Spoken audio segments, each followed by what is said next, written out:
ఉమ్మడి మెదక్ జిల్లా ప్రధాన వార్తలు ఈరోజు ఈ విధంగా ఉన్నాయి. ముఖ్యంగా సిద్దిపేట జిల్లా కేంద్రంలో ఈరోజు జిల్లా కలెక్టర్ కార్యాలయంలో సమీక్షా సమావేశం జరిగింది. జిల్లా అభివృద్ధికి సంబంధించిన సమీక్షా సమావేశంలో జిల్లా ఇన్ఛార్జి మంత్రి, రాష్ట్ర మంత్రి కొండా సురేఖ పాల్గొన్నారు. ఇదే సమావేశంలో మాజీ మంత్రి, సిద్దిపేట శాసనసభ్యులు హరీష్ రావుతో పాటు దుబ్బాక శాసనసభ్యులు కొత్త ప్రభాకర్ రెడ్డి, అట్లాగే ఎమ్మెల్సీలు యాదవ్ రెడ్డి, దేశపతి శ్రీనివాస్తో పాటు పలువురు పాల్గొన్నటువంటి పరిస్థితి. ఈ సమావేశంలో ముఖ్యంగా జిల్లాకు సంబంధించిన అనేక అభివృద్ధి కార్యక్రమాలపై మాజీ మంత్రి హరీష్ రావు అనేక సమస్యల్ని జిల్లా మంత్రి దృష్టికి తీసుకువచ్చారు.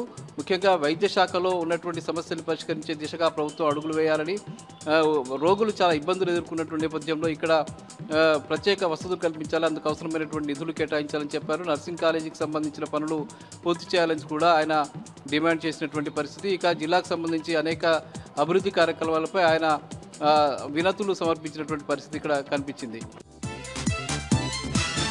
ఇక మరో ముఖ్యమైన వార్త, మెదక్ జిల్లాకు సంబంధించి చిన్నశంకరంపేట మండలం ఖాజాపూర్ గ్రామానికి సంబంధించిన విద్యార్థినులు తమకు ఆర్టీసీ బస్సు కావాలని చెప్పి డిమాండ్ చేస్తూ వాళ్ళు ఆందోళనకు దిగారు. తమ గ్రామానికి ఆర్టీసీ బస్సు నడవకపోవడం వల్ల తాము క్లాసుకు వెళ్ళలేని పరిస్థితి, స్కూల్కి వెళ్ళలేని పరిస్థితి నెలకొందని చెప్పి వాళ్ళు ఆందోళన చేశారు. ఇక అదే